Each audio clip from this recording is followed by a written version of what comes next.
강한 감성, 차가운 이성, 정확한 분석이 함께합니다. 뜨거움과 따뜻함이 함께하는 시간, 신율의 출발 새 아침. 신율의 출발 새 아침 3부 순서 시작합니다. 0577님 이런 문자 보내주셨네요. 교수님, 요즘 공무원 연금 개혁권은 어떻게 돼가나요? 시들해졌나요? 제가 알기로는요, 새누리당에서는 오히려 연금 학회보다 더 강력한 연금 개혁안을 지금 내놓고 거기에 대해서 여론을 수렴하겠다는 입장인 것으로 알고 있습니다. 저희가 공무원 연금 개혁 문제 앞으로도 계속 새로운 소식이 있으면 반드시 전해드릴 것을 약속을 드립니다. 오늘 아침도 쾌청하지만 어제보다 더 추웠습니다. 추울수록 자동차 왔다 갔다 하는 숫자 더 늘 것 같은데 지금 교통 상황 어떤지 알아보겠습니다. 박화영 캐스터.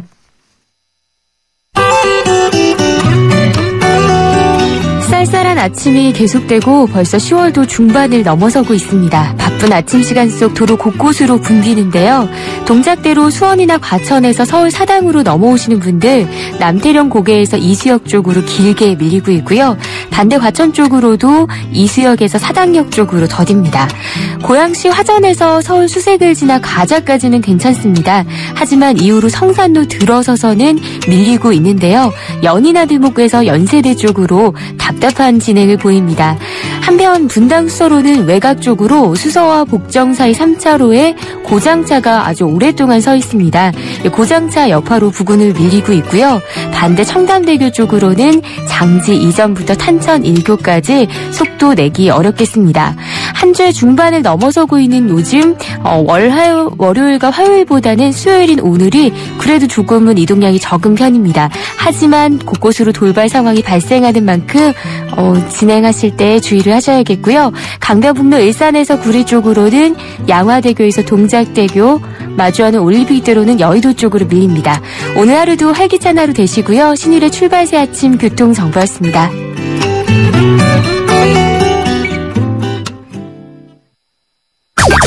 경제 컬럼니스트 정철진의 경제시선. 경제 소식 알아보겠습니다. 정철진 경제 컬럼니스트, 오늘도 전화 연결도 있습니다. 안녕하세요. 네, 안녕하십니까. 예, 안녕하세요. 네. 요새도 사실 이게 좀 잠잠해만 하면은 이런 일이 터지는데, 이 먹는 문제 말이에요. 네. 그 동서식품 시리얼이 지금 좀 문제인 것 같죠? 네, 그렇습니다. 이달 초에는 우리 그 유기농 크라운 제과의 웨하스 있지 않았습니까? 예. 거기에서 이제 식중독 원인균이 있었다, 그래가지고 구속 기소가 있었는데, 지금 가장 검색어도 그렇고요, 핫한 게 동서식품의 이 시리얼입니다. 시리얼. 어제였죠. 이 서울 서부지검이 이 국내 최대 시리얼 제조업체인 동서식품의 충북 진천 공장을 압수수색을 했는데요. 이 핵심은 이겁니다. 이제 식약처 보고서를 봤더니 이제 포스트 아몬드 프레이크 등 일부 제품에서 대장균이 이제 검출이 됐다. 예. 그래가지고 일단은 유통과 판매 전면적으로 금지를 했고, 예. 이게 아마 유통된 것 같다. 이제 여기까지가 식약처와 검찰의 판단인 것 같습니다. 그러자 이제 바로 동서식품이 이제 의견을 냈는데, 그게 있었던 것은 맞습니다. 맞는데 자기네들은 이 유통을 시키지 않았다. 출고와 유통을 엄격히 제한했기 때문에 아하. 이 시중에는 돌지 않고 있다. 지금 의견이 약간은 엇갈리고 있습니다. 예. 그러나 이제 검찰과 식약처에서는 이 공장 이번에 압수수색했는데 여기서도 또 한 번 대장균이 나왔을 경우에는 이에 향응하는 처벌을 하겠다. 이런 입장인 거죠. 예. 그렇군요. 그리고 네. 재처리해서 이제 했다. 이런 네. 얘기도 하고 있는 것 같은데 그 부분에 대해서는 저희가 3부에 전문가 연결해서 좀 더 자세히 알아보겠습니다. 예, 여기 보니까 상품 중에서 제가 거의 이틀에 한 번꼴로 먹는 이 시리얼도 정확히 명시되어 있어가지고요. 예, 예. 저도 순간 놀랐습니다. 예. 오늘은 다행히 안 먹고 나왔네요. 근데 동서식품 측 같은 경우에는, 지금 자기네가 좀 억울하다는 측면도 분명히 있으니까 이제 가려야겠죠.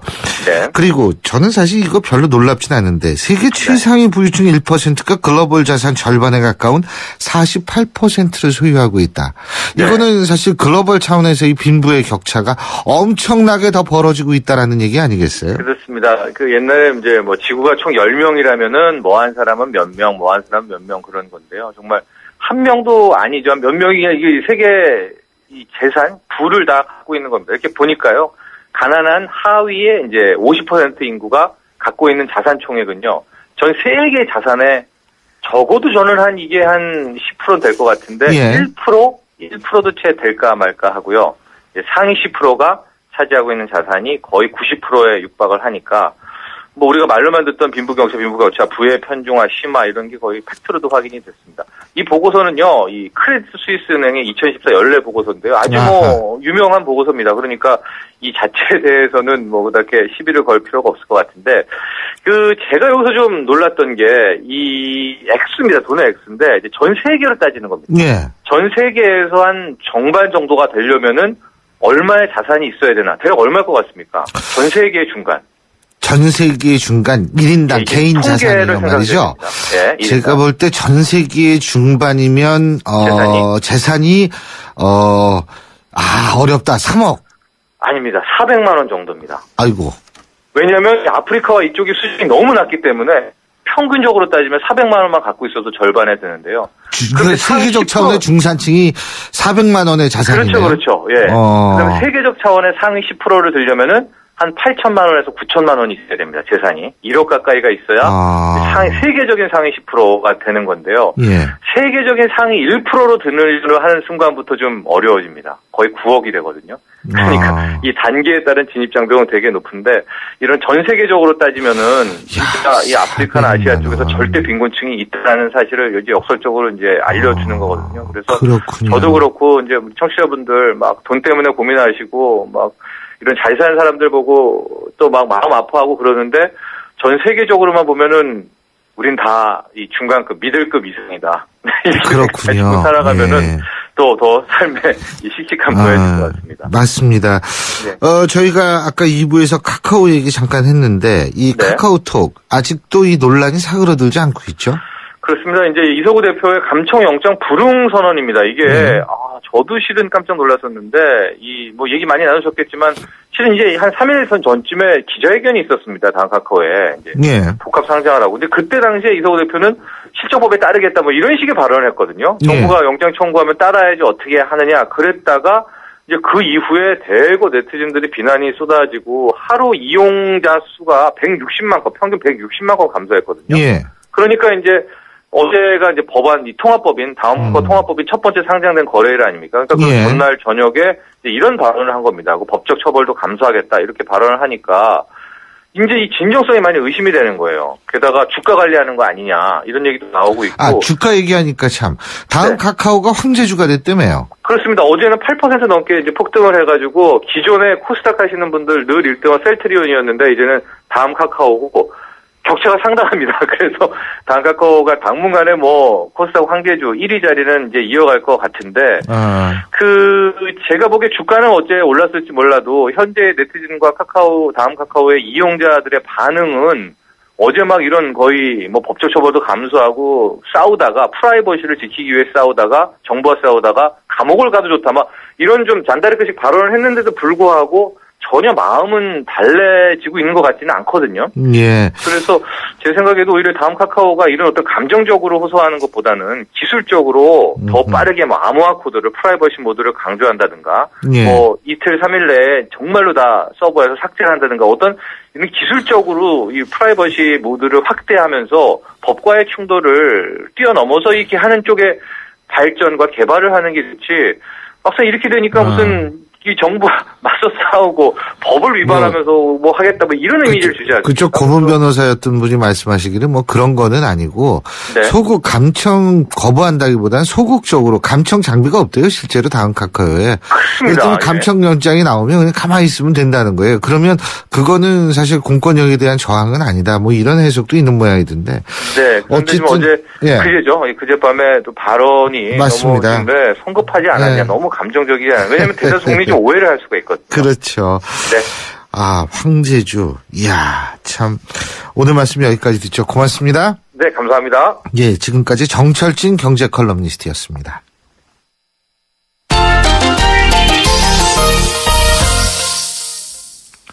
예, 스포츠 소식 알아보겠습니다. 경향신문 김세용 기자 연결하죠. 김세용 기자.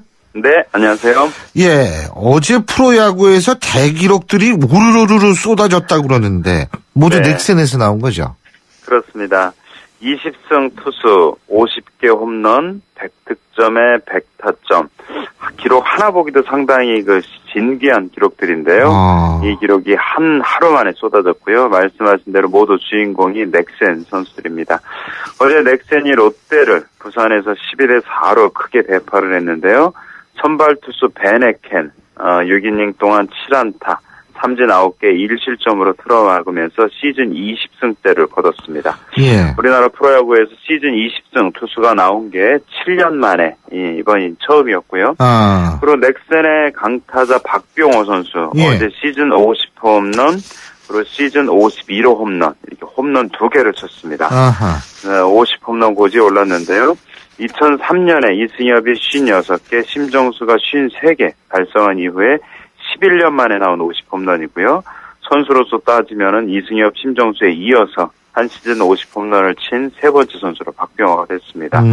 그리고 강정호 선수가 어제 4대1로 앞선 2루에 나갔다가 이성률의 적시타로 홈을 밟았거든요. 시즌 100득점이 됐는데요. 이미 타점은 112개로 100타점을 넘었고 100득점을 어제 기록을 하면서 역대 13번째로 한 시즌에 100득점과 100타점을 동시에 이루는 선수가 됐습니다. 예. 오늘 넥센이 롯데하고 경기가 또 있어요. 지금 넥센이 앞으로 2경기를 남겨놓고 있는데 남은 기록은 서건창의 기록입니다. 200안타 도전하고 있는데 어제 198호 안타를 쳤어요. 그러니까 앞으로 남은 2경기에서 2개만 더 친다고 하면 우리나라 프로야구 사상 최초로 시즌 200안타 기록을 하게 됐죠. 예. 그리고 저도 어제 축구 좀 봤거든요. 네. 근데 코스타리카가 잘하더라고요. 잘하기는. 네. 역시 월드컵 8강 올라갈 만한 팀이라고 생각은 했는데 결국 1대3 완패하지 않았습니까? 네. 그러니까 코스타리카가 우리보다 체력도 좋았고요. 압박의 이런 정도라든지 조직력도 상당히 좋았고 개인기도 좋았어요. 그러니까 우리나라 선수들보다 모든 게 조금씩 좋고 그게 결국 우리의 2골차 완패로 연결이 됐는데요. 우리가 경기 주도권도 많이 내준 가운데 경기를 했습니다. 근데 전반 32분에 선취골을 먼저 내줬고요. 그리고 전반 45분 끝나기 전에 이동국 선수가 감각적인 슈팅으로 동점골을 넣었는데요. 그리고 후반 시작하자마자 후반 2분 만에 역시 또다시 실점을 내주면서 밀리기 시작을 했고 후반 32분에 코너킥의 헤딩골로 세 번째 실점을 했습니다. 우리가 1대3으로 졌고요. 수비 장면에서도 조금 기본을 잊었다라는 플레이도 많이 나왔고 또 우리가 경기 주도권을 많이 내준 가운데 경기를 치렀고요. 코스타리카가 브라질 월드컵 8강에 올랐고 그 8강에 오른 선수 중에 11명이 어제 대표팀에 들어와서 대부분 또 어제 선발로 뛰었습니다. 그러니까 우리가 좀 브라질 월드컵 8강 팀이 얼마나 강한지를 실감한 그런 대회 경기였죠. 그렇죠. 슈틸리케 감독은 어떻게 평가하는지 모르겠네요. 어제 경기 끝나고 나서 화가 많이 난다. 내 공개석상에서는 누가 잘못했다라고 지적은 하지 않겠다. 그렇게 했고요. 그러면서도 우리 팀이 발전할 거다 이런 얘기를 했는데 전체적인 뉘앙스가 많이 속이 상한데 공개석상에서는 누가 어떤 잘못했다고 얘기는 안 하고 아마 벤치로 들어가고 라커룸에서 좀 많은 얘기를 했을 것 같습니다. 박살나는 거 아닙니까? 일단 감독 하나 바뀌었다고 팀이 막 달라질 수는 없어요. 컴퓨터 게임하듯이 그렇죠. 게임을 누가 하냐에 따라 경기가 달라지진 않는데요. 다음 달에 요르단 원정 있고 이란 원정이 한 번 더 있거든요. 다음 달에 2차례. 그 경기에서는 좀 수비에서 기본을 잊지 않는 플레이가 나왔으면 합니다. 예, 잘하겠습니다. 오늘 말씀 여기까지 듣죠. 고맙습니다. 네, 고맙습니다. 지금까지 경향신문 김세용 기자였습니다. 출발 새 아침은 청취자들의 참여를 기다립니다. 짧은 문자 50원, 긴 문자 100원의 문자 서비스 혹은 트위터 YTN 알스타트로 함께해 주세요. 참여하신 분들 중 몇 분을 선정해 준비한 선물을 보내드립니다.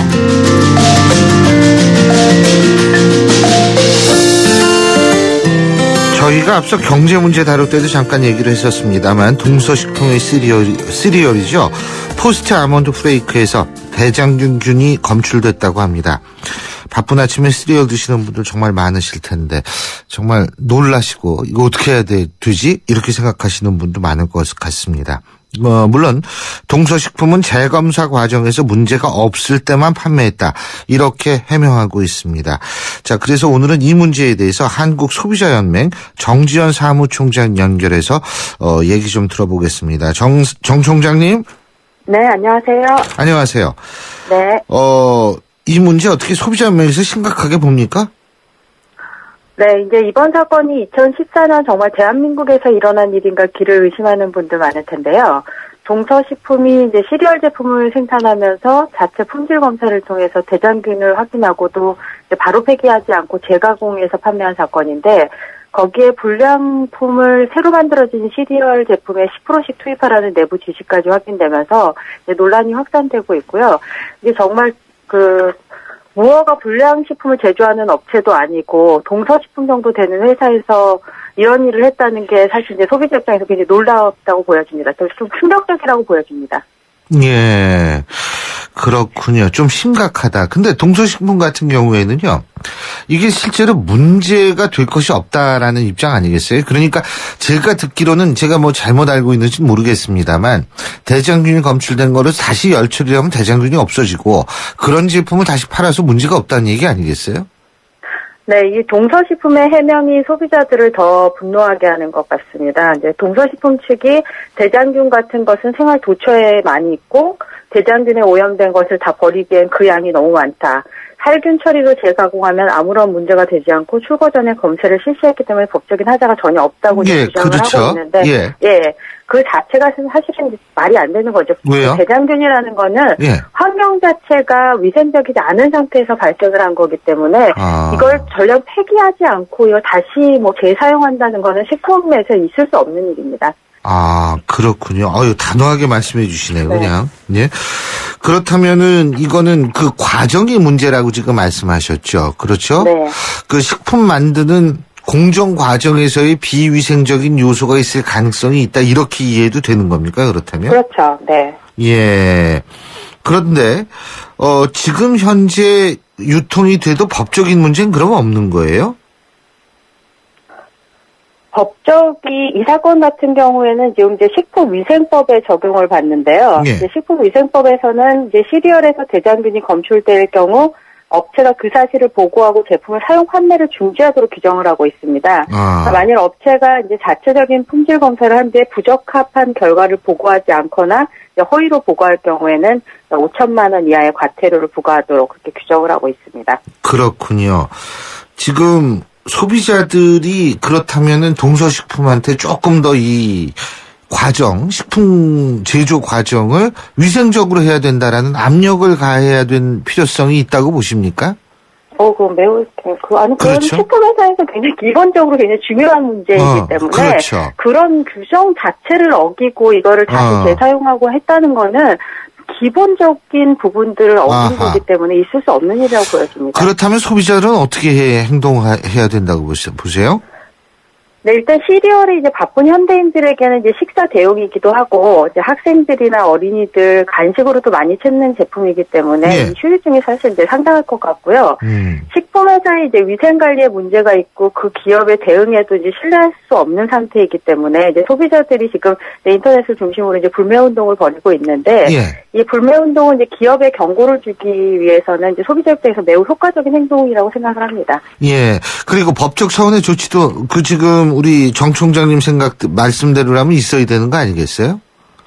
네, 지금 이제 법으로 처벌 규정을 본다면 아까 말씀드렸던 대로 동서식품이 이제 자체적인 품질 검사를 했고 결과를 식약처에 보고하지 않은 것은 이제 과태료 500만 원을 이제 내면 끝나는 그런 거기 때문에 그래서 이게 지금 솜방망이 처벌 규정을 강화해야 한다는 이제 목소리가 커지고 있는 거거든요. 근데 제 기억으로는 얼마 전에 도시락 제품에서도 대장균이 검출된 적이 있죠. 저도 이거 급할 때 가끔 사 먹거든요. 예? 네, 이제 지난 9월에 발표를 한 건데, 이제 한국소비자연맹에서 이제 최근에 경기 침체나 1인 가구의 증가, 그다음에 여성 경제 활동의 증가 등으로 해서 도시락 이용이 늘고 있거든요. 그래서 이제 시중에서 판매되고 있는 편의점, 기차내, 도시락 전문업체, 외식업체, 도시락 15개 업체 30개 도시락을 대상으로 미생물 검사를 실시했습니다. 결과는 이제 편의점 도시락 1종과 외식업체 도시락 2종에서 이제 대장균이 검출됐는데요. 대장균은 아까도 말씀드린 대로 이제 위생관리가 제대로 되지 않을 때 생기는 것이어서 이제 해당 업체들이 이에 대한 이제 개선 방향을 마련했고요. 이게 지금 문제는 조사를 하다 보니까 편의점, 기차내, 도시락 전문업체, 외식업체 이게 다 같은 도시락인데도 불구하고 세균수와 이제 바실러스 세레우스 같은 기준이 이제 없는 경우들도 있고요. 서로 다른 이제 기준이 적용되고 있어서 이런 공통된 이제 기준 규격 마련을 하는 것이 이제 필요할 것으로 보여서 이런 부분들을 이제 식약처에 이제 건의를 할 예정입니다. 그렇군요. 말씀 들어보면 우리나라 음식 만드는 과정이 문제가 많네요. 예? 지금 네, 우리나라 맞죠. 현 상황 어떻게 보고 계세요? 네, 지금 식품이 사실 과거에 비해서는 이제 분명히 좋아진 거는 맞고요. 하지만 이제 이번 사태에서 보는 것처럼 이제 기업들의 안전 불감증은 여전하고 좀 아니한 것 같습니다. 예. 그 안전 시스템이 이제 잘 갖춰져 있다고 해도 부도덕한 기업들이 이걸 지키지 않으면 이제 소용이 없지 않겠습니까? 그렇죠. 그러니까 지난번에 웨하스 사건도 그렇고 이번 사건으로 이제 기업의 자체 품질 관리 수준을 사실 이제 의심할 수밖에 없게 되었기 때문에 식품 기업의 품질 관리 시스템에 대한 좀 전반적인 모니터링이 이제 필요하다고 보여집니다. 예. 그리고 이제 또 한 가지는 적어도 이제 식품은 정말 관리를 잘못하면 회사가 망한다는 이제 위기의식을 느낄 만큼 처벌 규정이 좀 강화돼야 되지 않을까 이렇게 생각이 됩니다. 예, 그렇군요. 그리고 소비자들도요, 그때 잠깐 뭐 막 일어나지 말고 꾸준하게 계속 기억하고, 예, 좀 행동하고 네네. 이런 것도 필요할 것 같다는 생각이 드네요. 예, 그거 굉장히 중요합니다. 네. 예, 오늘 말씀 잘 들었습니다. 고맙습니다. 네, 고맙습니다. 예, 지금까지 한국소비자연맹 정지연 사무총장이었습니다.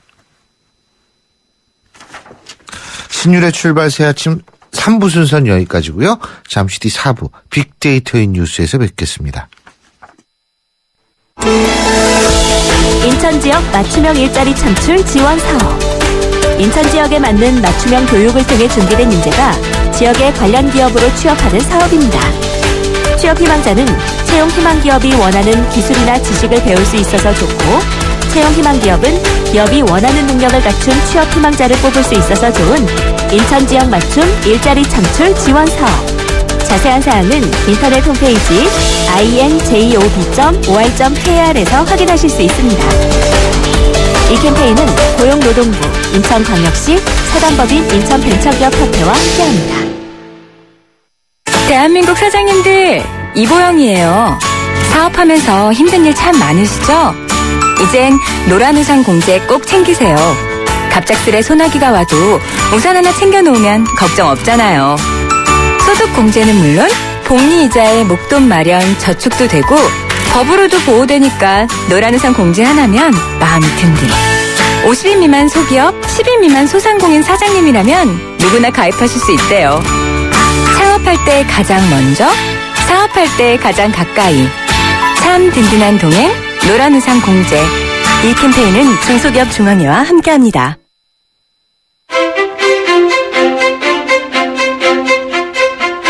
여러분은 지금 신율 교수가 진행하는 출발 새 아침을 듣고 계십니다.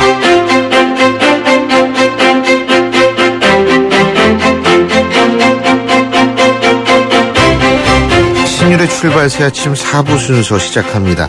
매주 수요일 4부는 빅데이터로 뉴스를 분석해보는 빅데이터인 뉴스로 꾸며주고 있죠. 오늘도 스토리닷의 유승찬 대표와 함께하겠습니다. 어서 오십시오. 네, 안녕하세요. 예.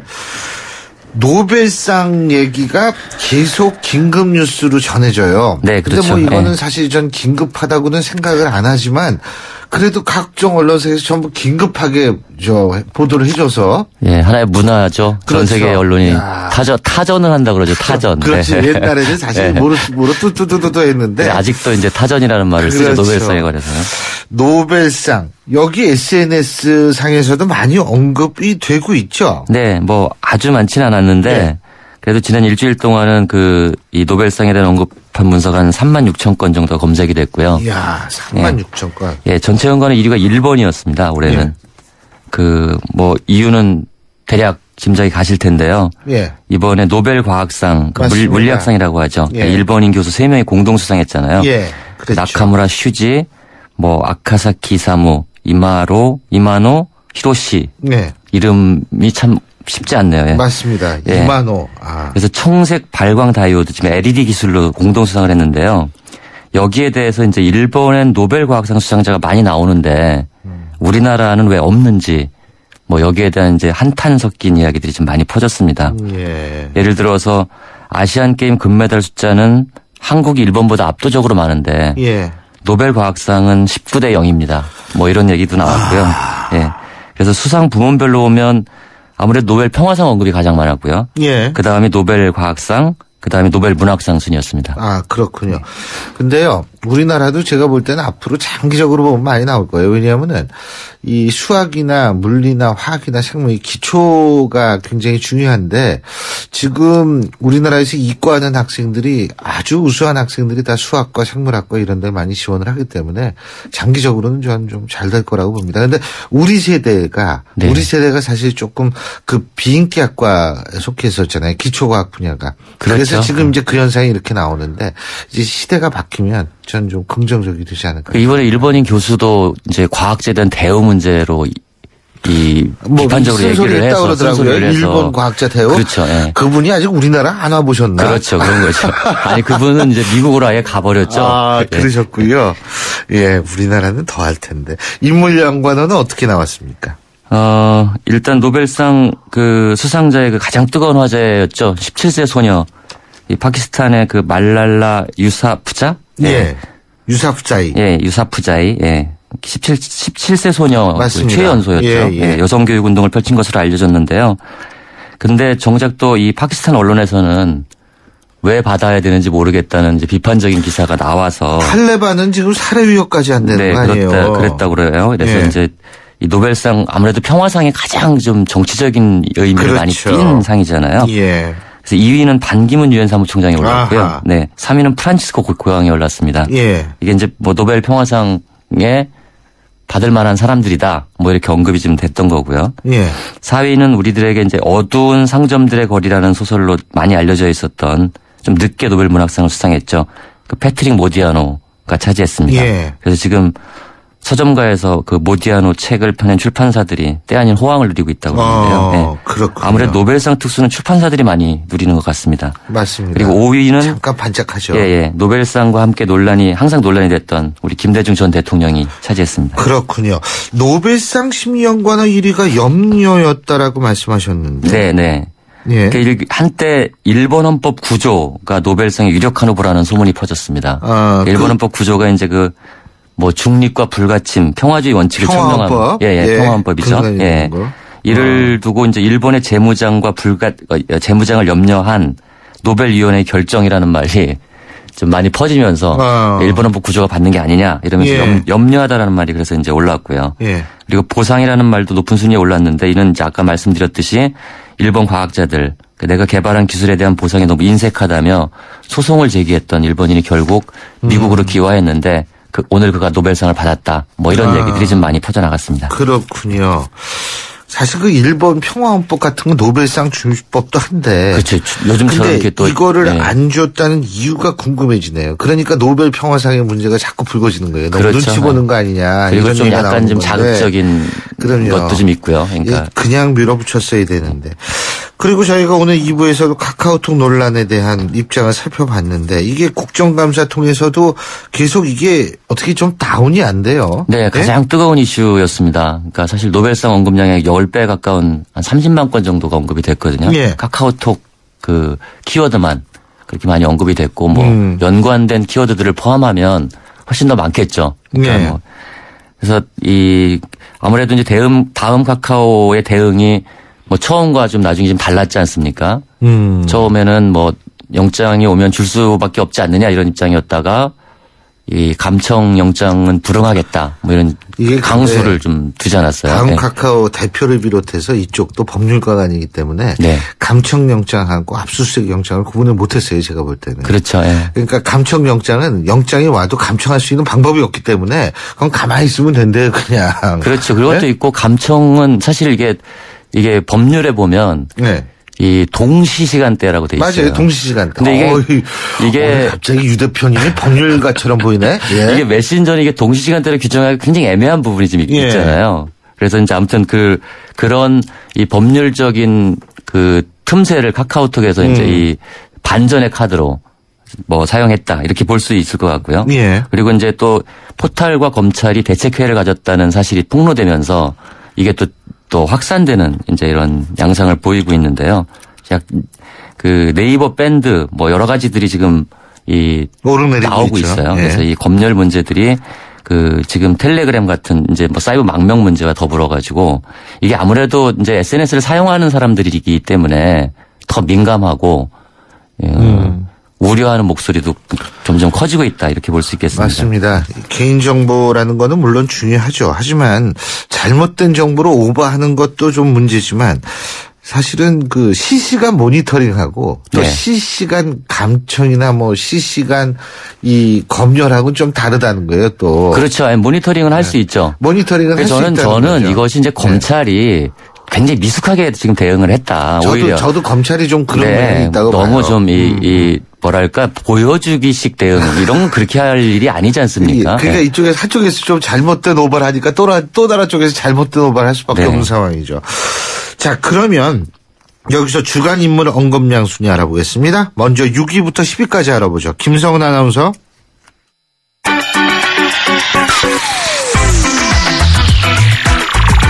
네, 빅데이터인 뉴스. 이번 주 SNS 인물 언급량 6위부터 10위 살펴보겠습니다. 먼저 10위입니다. 여야가 유병헌법 처리를 위한 태스크포스를 구성해 가동하기로 합의했죠. 유병헌 씨가 10위를 차지했고요. 9위는 시진핑 중국 국가주석을 면담하고 반부패 방안을 논의하는 반부패연대의 뜻을 같이 했죠. 새누리당 김무성 대표가 올랐습니다. 자, 8위에는 국감에 나선 문재인 비대위원이 올랐는데요. 새정치민주연합의 비대위 회의도 참석했습니다.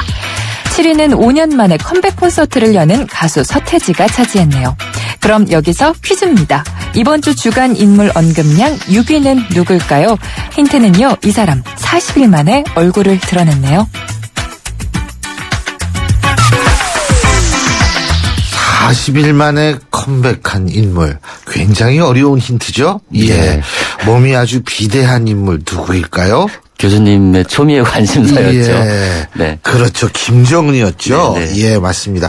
근데요, 서태지가 순위에 올랐네요? 네, 뭐 이제 지난번엔 컴백 아이유가 올랐는데 서태지는 안 올라서 이제 문제가 됐는데 이번에 컴백 콘서트 관련해가지고 순위에 올랐는데 컴백 관련 인물이 6위, 7위 두 사람이네요. 네, 그렇죠. 김정은, 서태지. 네, 그렇게 됐네요. 또 다른 크리스 말론이라는 이제 공연 이게 잠실 종합운동장이 굉장히 크잖아요. 예. 18일이니까 뭐 이제 앞으로 3일 남았나요? 잠실 종합운동장이 원래 7만 명 정도를 수용할 수 있다고 그래요. 아, 그래요? 근데 이번에 공연은 그러니까 1만 명 정도 유료 관객으로 했는데 이것도 다 채우지 못하고 있다는 얘기가 일간지를 통해서 보도가 됐어요. 그러니까 시대가 바뀌었다는 얘기예요. 그래서 이제 이 한 사용자가 서태지의 대표곡 중에 난 알아요라가 있잖아요. 네. 이거에 빗대서 난 몰라요라고 하는 이제 이야기도 하고 그랬는데 이 공연에 대한 호응이 기대보다 좀 저조하다. 뭐 이런 얘기들이 이제 많이 나와서 그래서 지난 10월 1일 현재 예매율이 53.7%에 그쳤다는 보도가 링크를 타고 많이 퍼져나갔고요. 그래서 이를 뒷받침하듯 심리연관의 1위가 망하다였는데요. 그래서 그런지 아무튼 티켓을 제공한 다양한 업체 이벤트 트윗들도 따라서 많이 올라오고 있습니다. 그래서 공연이라는 게 참 잘 될 때도 있고 안 될 때도 있는 거죠. 저도 이제 왕년에 서태지 팬이었는데 그래도 힘내라는 말은 꼭 전하고 싶습니다. 팬 그때도 조금 나이 들은 팬이셨던 모양이죠. 농담입니다. 꼭 그렇게까지. 근데 사실 제가 볼 때는 서태지 씨는 한국 음악사에 있어서의 획기적인 전환점을 그은 사람 아니겠어요? 그렇죠. 뭐 지금까지 또 뭐 아이돌 스타처럼 인기가 있다는 것도 좀 이상한 거죠, 사실은. 획기적. 그래서 이분은 사실 음악성으로 지금 승부를 앞으로도 계속 보실 수 있다라고 저는 보기 때문에 뭐 10,000명이 오건 20,000이 오건 여기에 너무 연연하실 필요가 없다는 생각도 들어요. 뭐 이렇게 대중과 영합하기보다는 늘 좀 실험적인 음악들을 선보이고 있잖아요. 그렇죠. 교실 이데아부터 시작을 해서 저는 사실 서태지 씨를 몰라요. 이때 유학 중이었었거든요. 그러시군요. 그리고 김정은 아까 얘기를 했지만 참 이 사람도 희한한 사람이에요. 김정은이도. 그렇죠. 지팽이 짚고 젊은 사람이. 그리고 앉아있고 지팽이 딱 짚은 모습이 완전히 할아버지 모습이더라고요. 아니 자꾸 저보다 나이가 위처럼 느껴진다니까요. 저보다 진짜 자식뻘 정도까지는 안 되지만 하여간 그 정도 어린 친구인데. 그래서 하는 일을 보면 좀 화가 나야 되는데 좀 안 됐다는 생각도 들고요. 그렇죠. 김정은 언급량이 아무래도 초미의 관심사였죠. 언론들도 굉장히 관심을 많이 보였고 외신들도 예. 김정은이 왜 안 나타나느냐. 근데 옛날에도 좀 그런 경우가 좀 많았어요. 그 공산주의 그렇죠. 지도자들은 뭐 밑도 끝도 없이 한동안 안 나타나가지고 한마디로 지들 마음대로죠. 네. 김일성도 참 언론을 통해서 몇 번을 죽었었죠. 예. 그렇죠. 김정일이도 안 나온 적 많았거든요. 그리고 이제 그 건강 상태가 안 좋다는 얘기는 계속 많았고요. 실제로 건강 상태가 안 좋았을 가능성이 많이 지금도 얼굴이 좀 많이 부었어요. 제가 나타나고 보니까. 또 이제 최근에 그 대북 전단 살포를 둘러싼 이 논쟁도 굉장히 불거지고 있잖아요. 네. 그 뭐 북한이 공격을 했고 그 전단 살포하는 과정에서 네. 그래서 이제 그 김정은 언급량이 많이 올라갔는데요. 예. 인물 연관으로는 역시 뭐 박근혜 대통령 1위를 차지해서 역시 그래도 뭐 남북 간의 어떤 정상에 대한 얘기들이 좀 많이 있었고요. 오이사 조치 문제도 그렇죠. 오이사 조치 문제도 있고요. 예. 그리고 김정일, 김일성, 김양건, 김여정 등 인물 연관은 순위에 올랐고요. 심리 연관화가 재밌는데 1위가 무너지다였어요.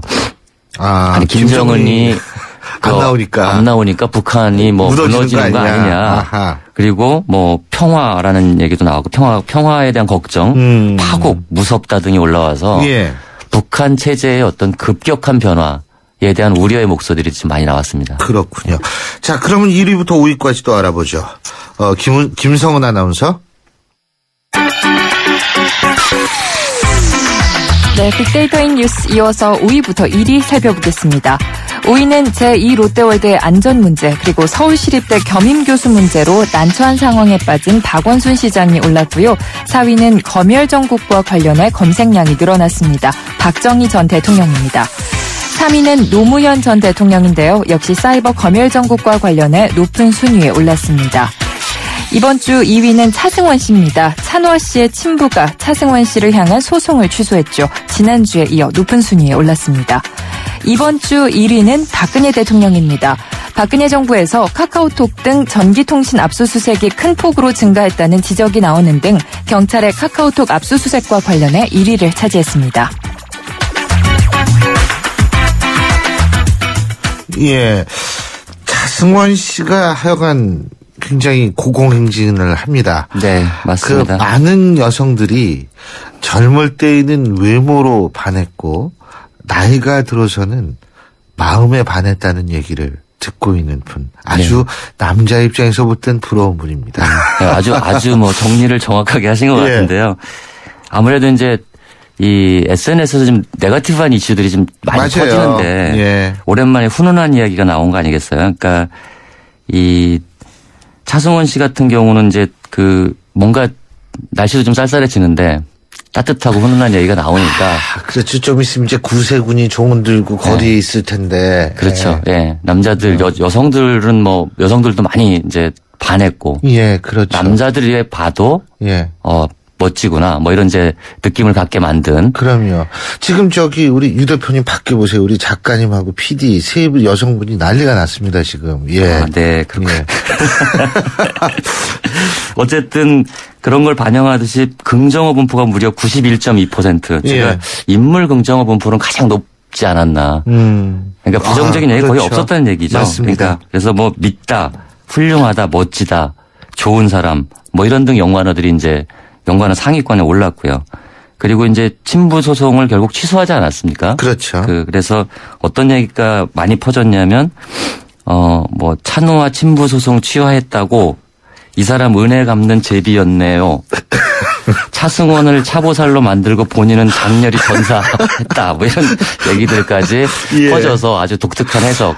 네, 그럴 수도 있죠. 네. 근데 제가 볼 땐 이 신부 되시는 분도 놀랐을 거예요. 그렇죠. 이렇게까지 반응이. 여론이 이 정도까지 폭발적으로 차승원 씨에 대한 어떤 그런 그 응원의 감정을 가지지는 몰랐을 거라는 생각이 듭니다. 그래서 어쨌든 결과적으로 차승원 씨가 멋진 그렇죠. 사람이라는 것을. 그렇죠. 네.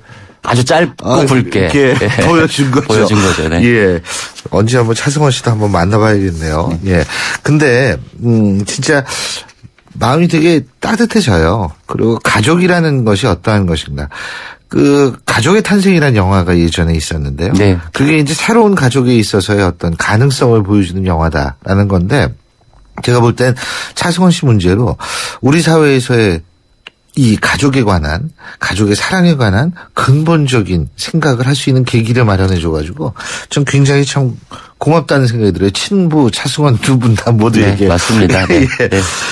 그리고 박원순 서울시장, 이 국정감사에서 어제 참 말들이 많았죠. 네, 예. 그렇습니다. 이번 주에 5위의 이름을 올렸는데요. 예. 아마 뭐 카카오톡 빼고는 국정감사에서 가장 좀 뜨겁지 않았나 예. 뭐 이런 생각이 드는데 어쨌든 뭐 차기 대선 선호도 1, 2위를 다투고 있지 않습니까? 그렇죠. 네. 그래서 더 뜨거웠고 여기에 대한 논란까지 이제 더해졌는데요. 특히 이제 시립대 시립대 초빙교수라고 그러죠. 초빙교수. 예. 초빙교수 건이 이게 좀 원래 얘기들이 좀 많이 나왔었는데 특히 이제 그 기동민 정무부 시장과 그분이 또 언제 글로 가셨어? 동작을에 계셨더니 금방 가셨어요. 누구죠? 아무튼 거기 두 분이 예. 이번에 이제 그 초빙 교수로 임명됐다가 여론이 안 좋아지자 사표를 내지 않았습니까? 사표를 냈다고 그러더라고요. 그러니까 요것들이 이제 계속 회자가 됐는데 한겨레 보도에 의하면 많았다는 거죠. 이제 저희들이 몰랐던 그 케이스가 숫자가 뭐 16명인가? 네. 예, 저도 이제 숫자를 보고 좀 놀랐는데 네. 이게 어떻게 이렇게 이제 좀 간부 출신들이 서울시 특히 정무직 출신들이 이 초빙 교수를 이렇게 간 것이 이 사회적으로나 이 사회적 그 판단으로 볼 때 좀 무리한 거 아니냐. 예. 사실은. 뭐 그런 생각이 들어서 그러니까 좀 비판적인 여론이 많았습니다. 그렇죠. 네. 근데 그 문제와 관련을 해서 제가 오늘 아침에 오프닝에도 얘기를 했는데 사실 서울시립대학의 이 가장 큰 이 셰프라고 그러죠. 독일어로 셰프인데 치프. 이 대장은 박원순 서울시장입니다. 본인이 일단 16명이 서울시 간부 출신이고 그게 오세훈 시장 때는 6명에 불과했다는 거거든요. 서울시 간부 출신이. 있기는 있었어요. 그러면은 이게 근 3배 가까이 는 건데 이것이 결국 그 서울시립대학 그 총장을 비롯한 대학원장 추천에 따라서 19명으로 구성된 대학 인사위원회에서 임명 동의를 위해서 결정을 한다. 이렇게 얘기를 하면 안 된다고 생각해요, 저는.